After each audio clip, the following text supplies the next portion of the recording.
Hey guys, my name is Freddie or Grimmy Rana. I'm here with EsportFire at IEM Katowice, and we want something a little bit different for you today. Instead of doing a player interview, we've got a talent interview with the marvelous Heccu. Firstly, how are you doing? I'm doing great. I'm doing amazing. I actually had an easy day today. It was 3 best of 3s. They started early, but they finished pretty quick, so I'll actually get to sleep. No, I'll get to go to the sauna and then sleep. You guys get a sauna? In the hotel. I did not miss a single day. Every day, sauna. EsportFire needs to get up their budget because I don't have a sauna. You need to get on this. We gotta work on it. Mr. Editor-in-Chief behind the camera, this is something you need to get on for the next one. But this is your second Katowice, if I'm not mistaken. Yeah, exactly. How has it been just in general for the event? So my first ESL event was the previous Katowice, and it was insane because I've never did like an event so big. And it's Katowice, and it's your first big event. You know, like it kind of felt like you were thrown into water with like with no floaties, with nothing, just like swim. I guess I did manage to swim because I kept on doing events like through the whole year. But I would say, even though I already got to do the major in Rio, I would say so far like the most impressed that I've gotten was like the previous Katowice, just because it was a big event. I don't know anything. I was learning so much. I was super tired, super excited. Like nerves, adrenaline, excitement. It was just absolutely amazing. And I mean, this Katowice is also like pretty good. It's pretty nice, but nothing can compare like with the first big event. Oh yeah, and I guess because it's like that's just trial by fire, right? Like you either drown or you swim. I know for me personally, the events I started out were always like a bit smaller, and like I found that really useful. For you, did you find it like a little bit overwhelming maybe to be like, oh wow, this is straight into it? Kind of, in a way, because it's not like it's my first time doing interviews or something like that. Yeah, because you've been doing interviews for years. Yeah, exactly. Because like I started like in the Heroes of the Storm scene, and then when Heroes of the Storm died out, the game still works, but the esports scene is like really like it's like amateur in a way that no one is doing it professionally. You might be like a cook or something. You have an actual job, and then like in the evenings you compete. Yeah. Right. So this actually like if you might not know, but this is like my 4th Katowice because the first 2 I traveled here for Heroes of the Storm on my own. You know, just making interviews with players. I would set up a camera. I would have my microphone with the wire.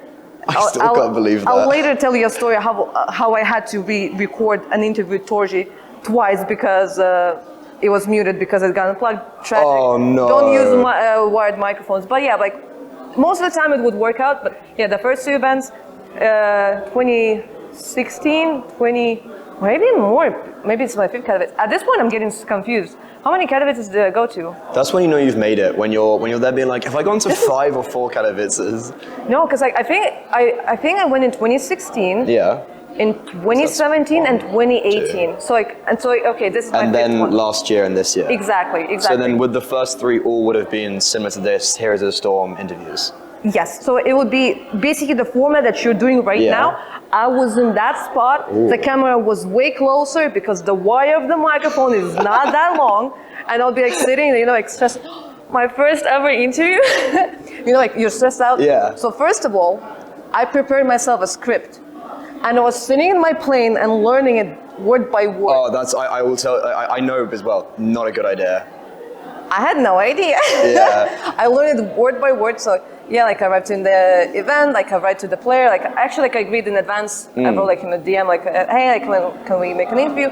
Yeah, it worked out, like, and I remember like, maybe if you check out that video, it's like, I'm sitting, I'm making an interview, and then at some point, like, I turned my head, I'm like, I hope I turned on record. Like you can like, see like me looking in the camera, and I'm like, I don't say it like in the microphone, I'm like, I hope I clicked record. Like my first ever interview where I just was like sitting and stressing out, trying to like just replicate the text that I wrote at home and like stressing out like, am I messing it up on the first try? So it was an experience, but yeah, that was like my first like events, like, and how I started doing interviews because in that scene, no one was doing it. No, okay.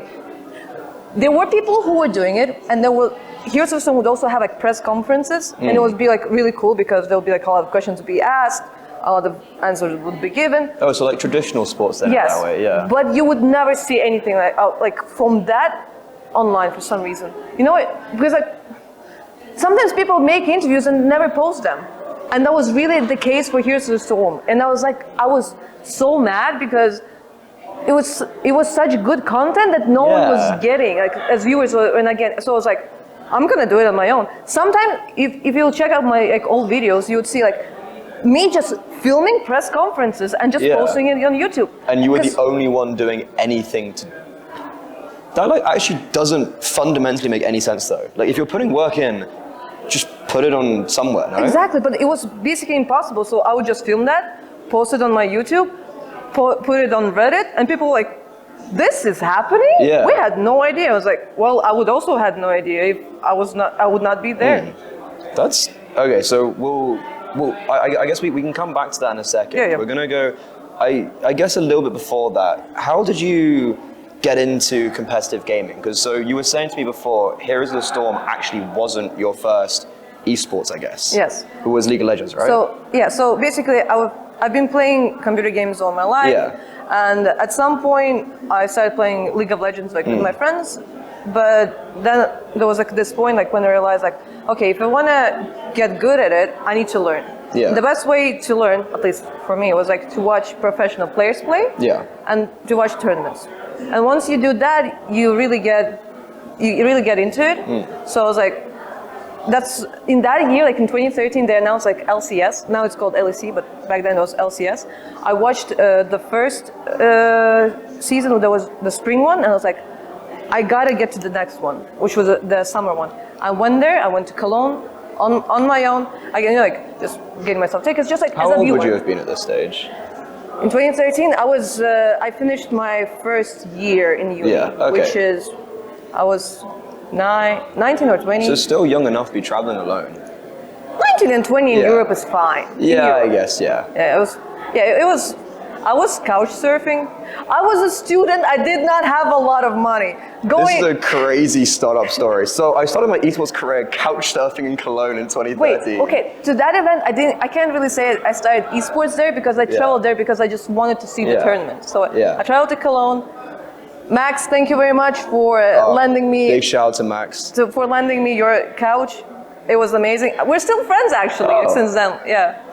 So that's how I traveled. I went there.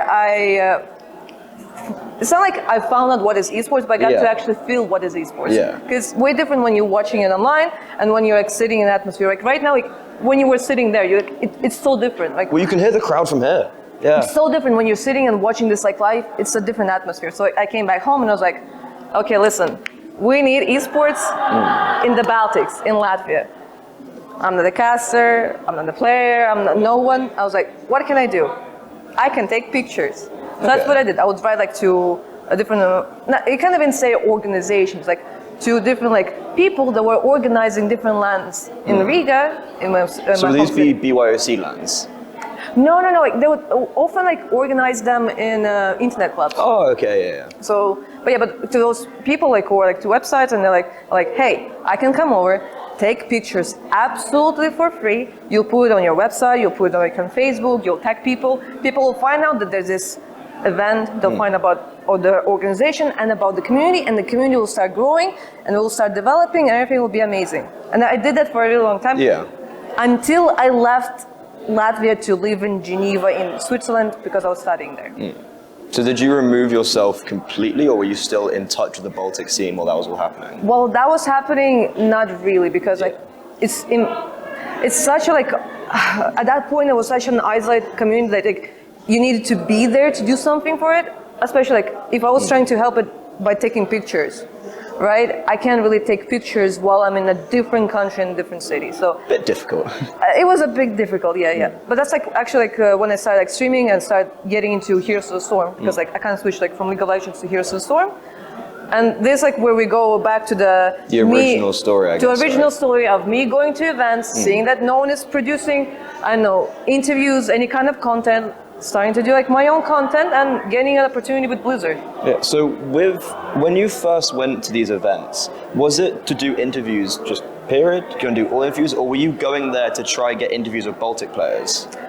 There were no Baltic players there. Oh, so it was just interviews, get experience. Yeah, exactly. Because at that point I was still living in Geneva. Yeah. So I was like, there's no way I can like still like, go Latvia, go the Baltics, woo, which I'm trying to do right now. Yeah, this is something I'm very intrigued in this, and we will be honest this in the maybe I'm future. like trying to compensate for that 2 years like I missed. Like, if you at least like you check out my Twitter, but yeah, like I was just trying to like learn.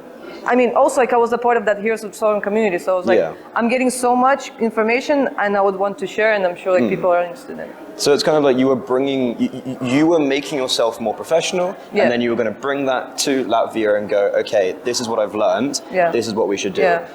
Just a quick question, while you were doing all of this, did you have someone you looked up to? Did you have an idol in either like journalism or just in esports in general that you were like aspiring to be like? Shocks, which is funny because I actually now get to work with her. I'm like, I'm like. Does she know this? I don't know. Ooh, so this is. I don't know if she knows. Don't tell her. Yeah, okay, guys. If everyone watching, no one tell her. She doesn't need to know because like like we're now colleagues. We're like equals, but if she and you can't turn around and be like, oh my god. Oh my god! Oh my god! I'm working with Shocks now. Yeah, which is something that that's something I've struggled with a lot. Being like, oh my god, wow, I'm working with this person now. But I guess it just comes. That's cool when someone you aspired to for 10 years now. You turn around and just go, oh hey. And you're equals. And that was that really weird for you when you first did your bigger events in CS? Then you were turning around to people like Shocks and just being like on the same level as them. Not really, because I guess like if you would throw me into that environment, maybe say like many years ago, I'd be like, oh my god, I'm doing this. But since I was slowly growing, to me it kind of felt like they were here and I slowly grew, and now we are equal. Yeah, that makes a lot of sense actually. In that way. So. Okay, so we've gone back to the original story now. We've hit Heroes of the Storm. You've been doing interviews there and you got contacted by Blizzard. Yes. Would you say, I know you were saying this was gradual, but would you say that was like your break when you started doing on-air broadcast for a very big tournament? Yes and no, because it gave me experience, but it was one event because it was summer of 2018 and I was like, okay, my first event, I did, boys. It's like everything's amazing. It's only going up from now. It's going only up for now. And then 2 weeks before Christmas, Blizzard is like, sorry guys, esports for Heroes of the Storm is canceled. I mean, it's done. And you're like, like your plans like get destroyed and you're like, what do I do now? Do I keep on doing esports, try to find myself a new game, or do I do something related to my education? So here I am. What did you actually study out of interest? I have a bachelor's degree in microbiology and biotechnology, and in Geneva I was studying molecular biology and cell biology, which means I'm really good at making spreadsheets. So whenever you see, like here during the broadcast, when during the broadcast you hear me like saying numbers, I'm like, it's because like I love Google Sheets. Like Google Sheets, if I can add colors, oh my god. So if I can mention numbers, you'll know why I do that, because I like that stuff. Every time I listen out now, I'm gonna hear numbers and go, I can't even pronounce mycocollector. A lot of big words. Biology. Just like use the word biology. Okay, so like I'm guessing, like, would your parents have been looking at this and gone, okay, you have an amazing education. Why are you wasting your time in esports? Or were they very supportive with that? Not really, because like when I was developing myself in esports, I was like still studying. Yeah. So were they happy being like, you're doing both? It's like, I don't want to say my mom doesn't have high standards, but she's like, well, she's not drinking, she's not doing drugs, she's studying, and she's happy. Good enough. That's fair. Which is nice. That's actually very fair. It was legit. Like, as long as I'm studying and doing fine, and a happy human being, she's like, do whatever you want. Maybe she's maybe like a tiny bit disappointed. Like I ended up like doing esports instead of biology because okay, maybe like right now she can actually maybe brag to like relatives and stuff like that. You're like, oh look, here's a picture of her like on the big stage and stuff like that. With 20,000 people. Exactly, but because previously maybe she would be like, oh, like my daughter is working in a lab, she's like working she's working with cancer cells, doing experiments and stuff like that. That makes sense actually. Yeah. And then, okay, so you've got are you at 2018, have you finished education or are you still in education? So in 2018, like in the end of 2018, I moved back to Latvia, and like I was like, okay, I finished all of my exams. I finished my practical part of like my thesis. Yeah. The regular, I just need to write it down. Oh, it's the worst, and then you're there Yeah. days later, and you're like, well. So like a lot. So like sometimes I'll sometimes pass by, and that's when I started like. I still want to do esports, and that's when like the Baltic Esports League started growing. And at some point, I was like, "Hey guys, will this be CS then? yes." Okay. So, but the thing is, it was CS, it was PUBG, and it was Rocket League in the beginning. Oh. Later, like Rocket League like fell down, but the main thing of it was like CS:GO. Okay. Right. That's why, for example, where Brocky got his first ever LAN experience. Oh, is it really? Fun fact. Would your Kinder be in that same bracket, or? Oh, that's the event that they won together. They were together in Wolsung. They won. That was. There were 5 seasons of the Baltic Esports League. A Latvian team won only once, and it had Brocky and Kinder on that team. I actually genuinely was not under the impression those two had played together. It makes so much sense that 2 players had played together because they're pretty much the only 2 players that have made it out of Latvia properly, so it kind of makes sense that if they were playing together, they just push each other forward. So was CS more for you then at the beginning, I actually need to find something, oh, this looks cool? With CS, it's like for a real long time, I was somehow like really close to CS, like really around CS, but never like really committed to CS. Okay, that makes sense. Because, like when I was a kid, got to play some like 1.5, 1.6, but in the internet cafe, right? Yeah. Which means you can't really spend a lot of time in the internet cafe like to master the game. So I end up playing other computer games, like more like MMORPGs, because there it was more about the grind than I could actually like, especially when you're a kid, like it's like complicated. So like when I got myself a PC, I just focused on MMORPGs mostly. So somehow like I moved away like from first-person shooters, but again, I went to, for example, to watch like League of Legends or to Gamescom in 2014, but also there was CS:GO happening. So like I came over, like I watched it a little bit, I enjoyed it, and now like many years later, I'm like, wait, I was at the 2014 major. So like many years later. Oh my god, you would have been, wouldn't you? Exactly. Like when where NIP won. Yeah. When NIP finally won. When like you have like like emotional. The one of Get Right sitting on the floor crying next to the trophy. Exactly. That photo, I genuinely think might be one of the best photos of esports of all time. Because like I feel like for the first 5 majors they played in the finals and they actually like won only one. Yeah. So I was like at that event, like, and no, only like many years later, I was like, oh, I got to witness a really big event. Yeah.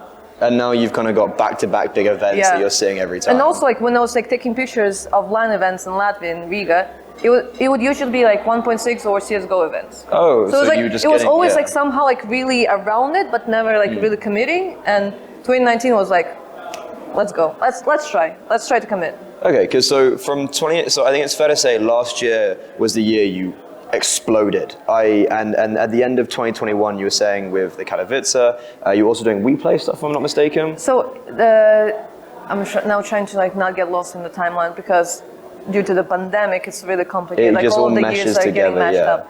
So in 2019 is like when I was doing the Baltic Esports League, and now that's where I started like.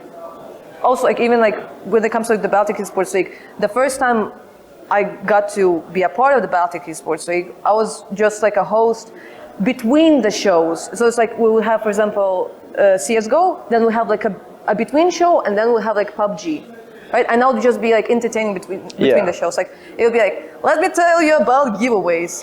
I don't know. I'm getting triggered every time I say the word giveaway. Like if you will see, just goes back to that memory. Yeah, like if you will see like my eye twitching, like, it's because like I said to giveaway so many times. But yeah, but for the upcoming seasons, I really wanted to be involved in the actual broadcast. So I started like learning like way more CS.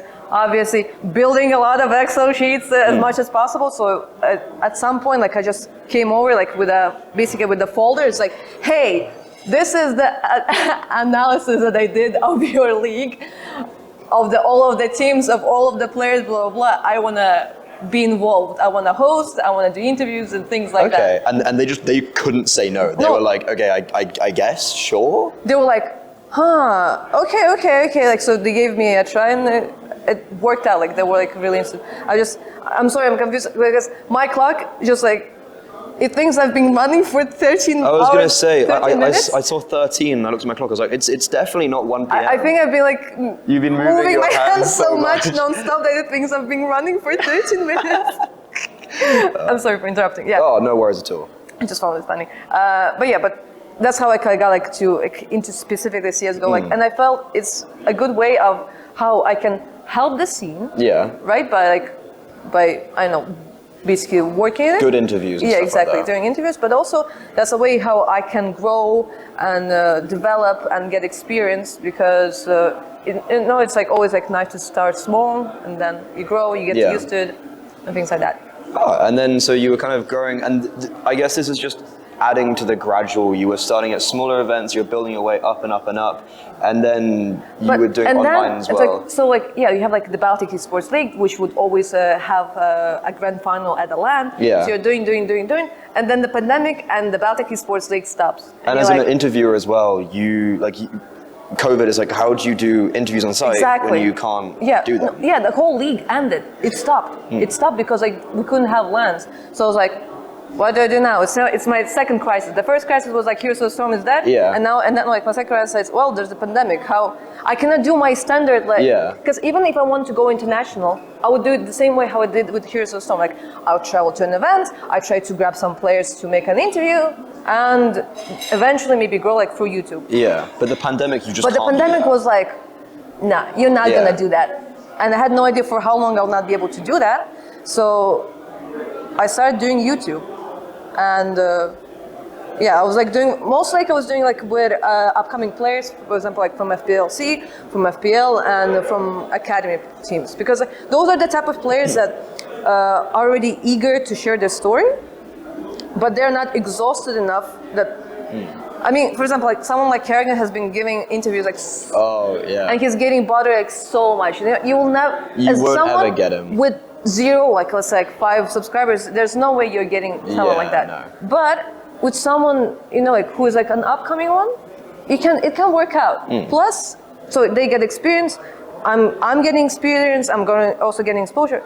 And plus, especially like when those players grow, you'll have like casters, you'll have analysts, like who will be like trying to do their like digging. They'll be like, who is this player? Well, we were literally just talking about this. Exactly. I've used your videos to prep before. Exactly, because like, you prep and you find out like so many things, and maybe like even many years later you can reference like, oh, like like 4 years ago you said that like your goal was this. It's still the same, and it helps you a lot because that's actually there's just so many things I can tell. So eventually, like I was like doing that, and then they announced the Vplay Academy League. Yeah, and you jumped on that, I'm guessing, like straight away. Yeah, so I was like doing interviews, and when they announced it, I was like, I wrote to Vplay, hey, can I get a press pass for the LAN, because it's a LAN. Actually, I can do the camera with a wired microphone. Wait, so was this the Torsey story? We're getting to the Torsey story. Yeah. So like and in the beginning they were like, we're not yet sure if we can give you the pass because of the pandemic restrictions.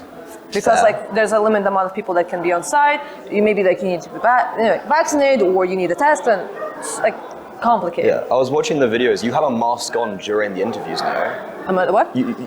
You have a mask on during the interviews. During that season, like yes, because like you had to be wearing a mask. If you're not a player, you had to wear a mask. That's like in those interviews, you can especially hear me like because it just doesn't work. You're running out of breath, like, and you just breathing your own air, like if it's in that quantity, like if you're just wearing a mask and breathing in and out, it's fine. But like when you're just moving air in that quantity, like it doesn't work. It doesn't work that way. So that was my first ever LAN work, CS:GO LAN, where I did interviews, and like I wrote like 2 players. I requested the interviews. I wrote to the organizer to help, like Vplay, to help me like to organize, and they then did. So that's not yet. The Torsey was the next season. But at that event, I did those interviews, and then some time passed, and also during that event, like. For example, Maui Snake, he came over, he was like, Heccu, your interviews really helped us because we don't know anything about the players. But then like we check out your video, what about Aqua? who's in big academy. Was this online? No, Or this was like IRL because like they were at the LAN. They were casting. Okay. I mean, he was an analyst for the LAN, but yeah, he came over. It's like because we don't know anything about that player, and it was funny because like there were also like people from HLTV that were there, and they're like, Heccu, thank you very much because we had no idea even like where to start. And you kind of like paved the way for everyone. Kind of, I helped them because when you don't even know where to start. Like when you have like an absolute, like blank canvas, you're like, where do you even start? Like, do I start with, I don't know, how do you start playing CS? You know, those like super basic. Yeah, and it's questions. like, especially when you've got an interview that's like 8 minutes long, you don't want to be going, what's your favorite map? Yeah. You prefer an M4? Okay, I say an M4 or an S is like, you know, it's that's actually an interesting one. That was topical at one stage. That's actually interesting. But if it would be like an M4 and an AK and things like that, it's like especially with a lot of these players, something I noticed was you had the odd person who genuinely had a background. So I guess like Regali, he'd actually played in the Romanian scene, had actually like done stuff. But then I think Aqua is another prime example because he still plays for Big Cat, if I'm not wrong. No, he actually retired. He's retired. He recently actually retired. So I was gonna say I cast him like months, like very recently. Yeah. You look at anything before, and you're looking at like a few seasons of ESCA. What do you take from that? You literally can't take anything from it. And I know a lot of these academy teams got pulled out of nowhere. There was literally players from the regional scene that just appeared, and especially for someone like Maui Snake, I guess. He is someone that wouldn't have focused on these lower regions. He would have only focused on the tier 1 because he does tier 1. So he comes into this, he's like, what do I do? And he might, for example, know more information about like the North American scene and not like about the European tier 3 scene, tier 4 scene. Yeah. Like that's why you'll be picking out like those academy players. Like European FPLC, he might have problems knowing what exactly is happening there. Do you find as well, when you had that interview series online, so you were saying you're doing academy players, upcoming players, when you went to that academy league, everyone was like, oh, we know who you are because you've done interviews with our teammates and stuff. Did you feel like it was easier to talk to them then? Oh, definitely. The thing is, those interviews is why I got to do WePlay later. Yeah. Because after that first season, a bit of time passed, the next season was about to start, and I got the message from James Banks saying like, hey Heccu, at the moment I need to go back to UK, I need to do take care of my visa, WePlay need a host, would you be interested in it? Do you have experience and would you want to do it? And I was like, I'll check my schedule. I think I should be available. Opens up diary, hasn't got anything for that month. It's like, I can fit you in, I guess. You open it, there's like a moth like flying out. Yeah. Yes, I think I should be available. Yeah, but the reason why I assume, I'm not speaking for WePlay, I assume like why they wanted, they decided to put me in that spot was because I already kind of knew the storylines. Oh, like you'd probably be one of the most knowledgeable players in Academy League CS at that stage because you literally lived for it. Story-wise, like when it comes to stories, like I'll be able to have a conversation like, yeah, but Regali, he's still in school, and today is actually a Thursday. It makes a lot of sense. Like he spends like all day in school and then he comes back, and then on a Saturday you have a joke like are we getting Saturday Regali now? Things like this. He actually gave you a great quote saying the first hour of practice you think about school.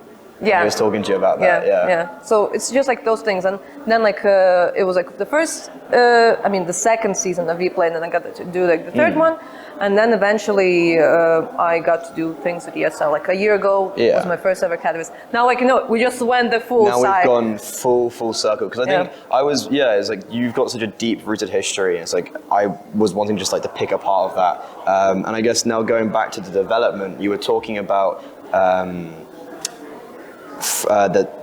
Your regional scene, where do you see Latvia and just the general Baltics going? Because realistically, in Latvia, you have Wolfsong, who's the kind of main team, and I've seen them in and about, but they almost have peaked at like a low advanced playoff level. You have Yakinda and Broki through to the big teams. You have in Estonia, you obviously have like the Fates-led squads with SC, but then SC closed doors. You have Levadia Lions who lost their spot in advance. I'm not gonna lie, I'm pretty impressed by, I don't really have like high standards. Like if people already know the Baltic states, if they can name me like the 3 countries, I'm already pretty impressed. Because I usually this is the moment I will call out Launders because he sometimes still struggles about like to mention like the right 3 countries. And now you're sitting here like naming like, those teams. I'm like, oh my god, you did your homework. Oh my god. Do you want me to completely blow your mind? I've played LAN with Fates, the Estonian player. Ooh. Yeah, we played at LAN. With him or against him? With him. Ooh. So like I have, and then like with the SC, because of casting, like I just kind of know them all. Yeah. And then in Lithuania, I was like genuinely racking my head. I was like, I don't think I've ever casted. Like there was like one Lithuanian team, and apart from that, you have like Esperanto. Yeah. I genuinely said that. I was like, I actually can't think of any other Lithuanian players. Dimas? Oh, Jesus! Obviously, free agent, by the way. I felt so bad for him when he got kicked, making the major, it's complicated. and then got. It's complicated. Yeah, I guess it's probably. I know there's loads to it. Yeah. But how do you what do you see? What needs to be done to develop the scene? So I would say the biggest problem for the scene is something that no one can change. It's the amount of people that exist in the country. Yeah, small countries, aren't they? The population of Latvia is less than 2 million, and all 3 countries combined together is 6 million, which is not a lot. All 3 countries, the Baltic states is like 6 million. That's smaller than England. It's really not a lot. It's really not a lot. And then you need to keep in mind, for example, when it comes to the languages. Okay, like Lithuanian and Latvian, they are in the same family of languages, but you can't really understand each other. It's like so you can't even mix over. Like you can understand. I remember you'll be using English. Yeah, and that's really difficult then. Yeah, yes and no, because I would say English in our countries it's on a decent level. Okay, yeah. So they have like no problems. That's the reason like why Brocky has no problems playing in the international team. Yeah. Kinder right now is playing in Liquid, has no problems. He's got perfect English. Yeah. Exactly. Like people like Robs had no problems. It's just that's especially like when you're living in a small country, you try to learn languages to have more opportunities because that's the only way you can do it, and also that's the only way you can consume media. Because when you're living in a big country, for example, if you're living in France, right? Probably if you go to the cinema, you already have everything dubbed. Yeah. So you're not really forced to learn the language. In Latvia, the only things that get dubbed in the cinema are like the cartoons, like the animations. Everything else is in English. Which is quite helpful though for players then, so they can go international. Exactly. Just like it's just useful in general because like, people are learning the language. They're forced to learn the language. You right here, like you've had to learn English, so now you're working in podcast. I kind of speak it, yeah. Yeah. But so, because you were saying that league, that's not a thing anymore, is it? No, the Baltic Esports League is not. It's like right now there's different organizations that are trying to bring things in, which I'm really happy. And I'm always like, if I need to share something, I will share it right away. I mean, the way like if there's an open qualifier for something, I'll be like Baltic Esports, share, every time, like because like I'm trying to like.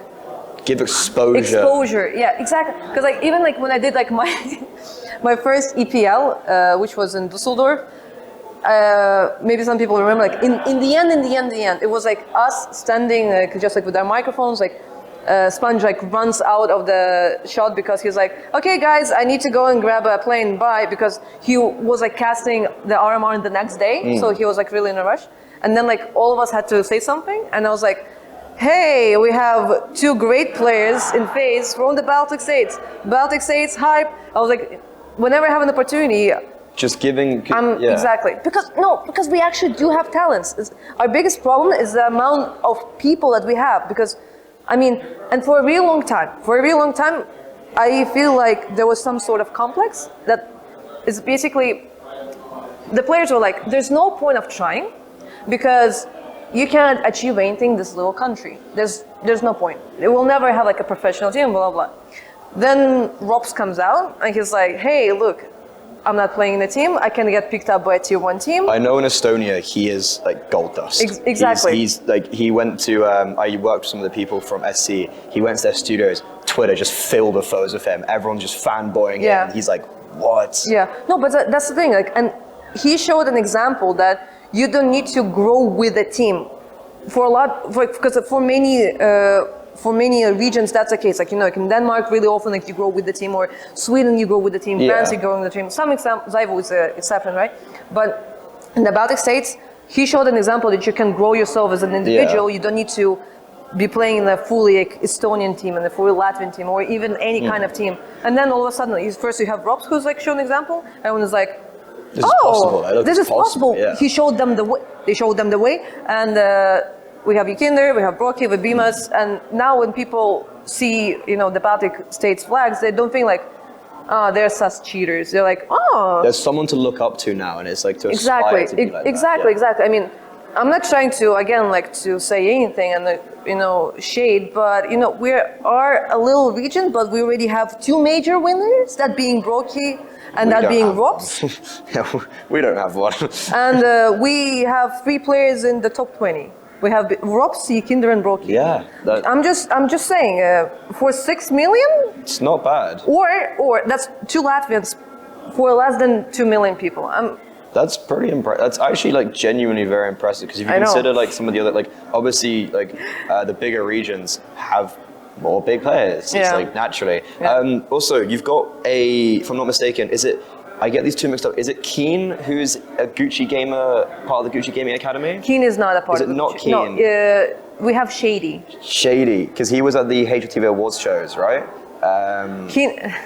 Shady was not at the HLT Award show, but he's a part of the Gucci Academy. Yeah. Keen was at the HLT Award show, but he's a part of the Prodigy. Prodigy agency. Prodigy agency. Yeah, and like that must be really big as well, because I know I was speaking to Kiki today about it. Like they have a genuine system like around them. I don't know. Have you talked to them about either the Prodigy agency or because Keen's just joined it, hasn't he? Yes, exactly. Yeah. Like I know. Have you spoken to either of them about like the foundations and how much that helps them?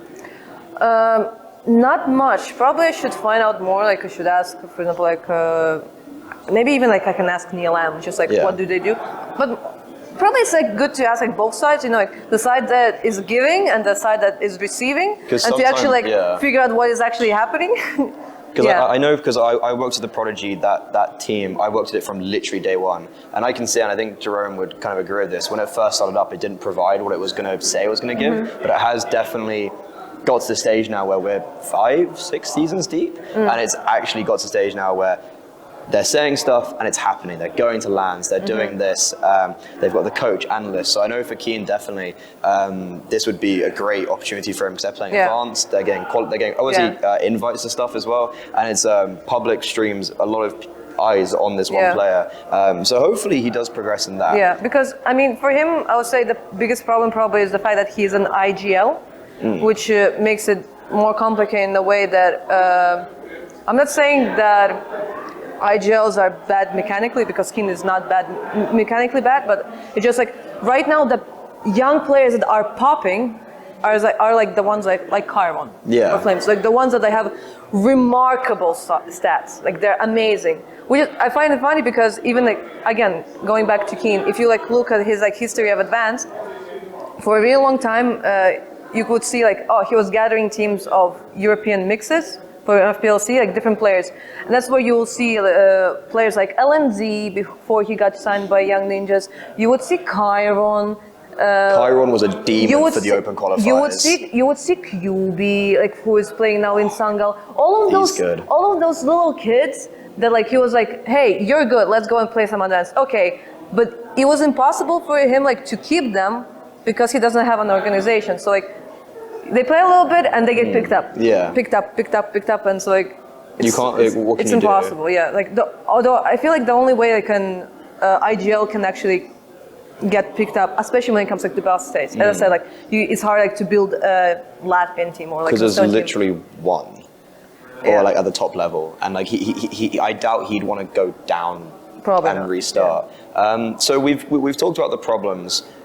Any solutions? Is there anything that you'd think that can get done progressively to start helping the scene? I would say the things, I mean, if we could bring something similar to like a Baltic esports league, that includes a LAN That would be nice. The more like LAN experience, the better, right? The better, because we also used to have an internet club called Go Exanimo. Yeah. And that's where a lot of Latvian players and sometimes like Estonians or Lithuanians would get their first LAN experience and also their first HLTV games, because usually at least the grand final, or really often like grand final and the semifinals. Yes. I've completely. It was at and they had like HLTV like actual photos on their page, right? Yeah. Equilibrium, is that the team? Tranquillium. Tranquillium. Yeah, I remember because I was casting someone recently. I saw their profiles, like one HLTV tournament, 4 photos. I'm like, how have you got that? Yeah, There's like legit photos of them on HLTV, which I thought was awesome. Yeah. Oh, you mean like where they are tagged? Yeah. Because that's really rare to get for. I wonder who took those photos. Was that you? Because. So it was basically, again, going back to like, hey, let me take pictures. So you messaged them, because this is recent. This is like at the end of last year, no? Or last year? I think it was the end of 2021. It was the end of 2021. That was like when I started like working with HLTV. It was right before I started working with HLTV. Yeah. Right. It was right before that, and I was like, hey, we have this LAN. I can go take pictures, just like upload them, like. Tag people, because like it's really nice. You know? It's so big for those players to get that. In my opinion. Exactly. It's big for the players to get HLTV games, because that's kind of like how you prove your legitimacy. And then also, it's all about HLTV. Pretty much. Yeah. And then like if you have actually tagged pictures, it's like, oh, you were actually at an actual LAN. There's proof it's an actual LAN. It's not like I know. Was it the IGL that scored Rabbit? I don't actually know who was IGLing on that team. I think that was one of the problems that they had on the team, that they didn't really have a true IGL. Yeah, because I remember, they've popped up in, so I work with CCT a lot, so they popped up in the Central European stuff here and there. That's so weird that like the crossover there. Yeah, going back to like taking pictures. So I guess so you just have loads of arrows in your quiver, right? You could kind of pull it out at any stage, because you work with HLTV. How did that all come around? The first time I wrote, so like I started doing like my YouTube interviews, and I was like, then at some point like I wrote to them like, hey, maybe I can do interviews for you, blah blah blah, and they're like, probably like at the moment it's not something we're interested in, like, but try again a bit later. Yeah, which is an answer you get and you go, it's like that's done. Like, no, I mean. I was like, okay, I'll try a bit later. Oh, okay. So I feel like I was told like, try like maybe like in half a year, and I was like, okay, I'll try. And I've put like myself like a note on my phone, like legit like 6 months later, like 6 months, like a specific date. And after I went like to replay and stuff like that, and I guess maybe that's how like they saw like my enthusiasm, like I actually like want to do things. And that was also the time like when they went like through a lot of changes. Like that's when Striker and Professor like kind of like became the main people in HLTV. And I tried again, and it worked out. So if someone tells you no, it's not an actual no. It means not right now. Okay, that's because I think a lot of people get it misconstrued as sometimes you get told no, and it's just like, well, okay. No point of trying. There's no point of trying again. Yeah. Okay, so we're gonna shift away from the regional scene now, and because and shift to the reason why you're here today, and that's for the Impact League, right? Because you were doing the Katowice group stages, and now you're doing the stage hosting and interviews for Impact. Yes. Overall, just a kind of a vague. A bigger question to this. This is the first time we've had Katowice, a female tournament in Katowice since 2019. Impact Lead came in last year, and women's CS has just exploded. For you, how does that feel? Like, because you are, in my opinion, one of the figureheads for this. Like, is that what position do you see yourself in the women's scene? I know. I guess I try to. I don't want to say spread the word, but I'm trying to, because I'm not the focus of the show. The casters are not the focus. The analysts, like, it's the players who are the focus of the show, right? So what we do is like we are trying to put the spotlight on them. We're trying to put them on the radar, so people will actually know that like those players exist. They're good. Maybe they can eventually get tried out like for like a tier 3 team, maybe Yeah. eventually for tier 2 team, and then eventually we'll have like mixed teams. You know, like we are there like to give them kind of like the soil to grow. Yeah. Obviously, which means that like we can prepare, you know, like perfect conditions. And if they don't want to grow and improve, nothing will work. You can't really do anything about that. Yeah. If you're giving you them can have like you can have the richest soil. You can take care of a seed as much as you want, but if it's dead, it's dead. Yeah. Right? Or sometimes you can have the opposite. You can not give anything, and then like all of a sudden you have a bamboo that you cannot stop. Yeah. Right? But here like we're trying to like provide this, and I'm just really happy that the players are taking it. Like, and they're trying to grow, they're trying to develop, and it makes us happy. Because that leads me into my next question of where do you see the scene going? So from my perspective, I feel like there needs to be more, you're wanting to get it to a more consistent basis, not just bigger and brighter and bigger and better. You want it to have like a more consistent and solid scene. Is that something you'd agree with? I do. It's like, I mean, we need to be able to see it as a scene in which you can invest as much time as like you know, like as I said, to the male scene, that like you can actually do it for a living. Because that's, again, coming back like to Heroes of the Storm, you can't really do it for a living because there's like no prize pools, like there's no organizations. But once you actually reach like a certain level where players can afford themselves to spend this amount of money, that's when like the skill goes so quick, so up. And we can see like so many organizations are interested. Like relatively recently, like we got Astralis also involved, we got EG involved, we got NIP involved. Like so many organizations that like have like big names. Like, okay, let's try it out. Let's like try to help the scene. So looking at those big organizations, so I was talking to the Saints girls this morning. They don't obviously they're the only unorg team at this event, and they have a problem in America of not being able to find an organization. Do you think there needs to be more support from these like lesser regions where there wouldn't be as populated of a scene in the women's scene? The thing is, for example, the problem that Saints have is not just a problem that, you know, the women's team have. It's the NA problem. It's like, it's just in general, like there's so many organizations kind of left the CSGO scene. Like, because, you know, the product that they were getting, they were not satisfied with it. They maybe found like an easier way in like a different game. Valorant. If we're talking about Valorante. Like they just, that's like, it's just a problem in every scene. It doesn't matter what's the gender. It's just the problem it's the NA problem. And then I guess, because we've been here for ages and I'm pretty sure we're about to be kicked out, so just wrapping it up, if there's a up-and-coming women, even player, presenter, anyone, is there just a final word that you would give to them and to like, what would you have wanted to hear if you were in their position? Again, going back to like a no is not a no. It is not right now.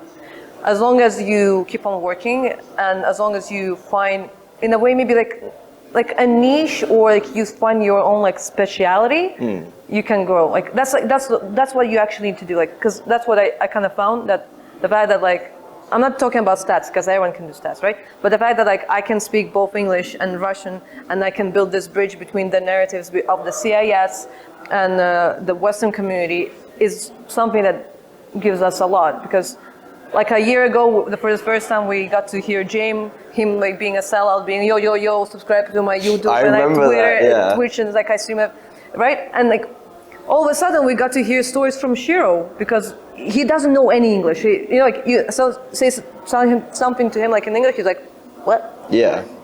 So like I'm really building the storyline, and like, that's like, if you can find your niche, like if you can like your feature, that's great. That's just try to find, like it might not be obvious. It might take some time, but you'll eventually find it. I think that is literally the perfect place to end it there. Thank you so much for joining me. We've kept you for, I think, over an hour at this stage. So thank you so much. I'm just surprised your batteries are still lasting. My camera would not last this was long. Actually a worry I had, and the lights all seem to be still on right now. So I'm pretty sure the batteries are lasting. But with that in mind, thank you very much, guys, for joining us. We've got many more interviews coming out from Katowice. So make sure you do keep on the YouTube channel and the Twitter. Heccu, you've been absolutely amazing. Thank you so much. Make sure to go follow our socials. They'll all be down in the description. And yeah, thank you very much, guys, and I hope you have a good time.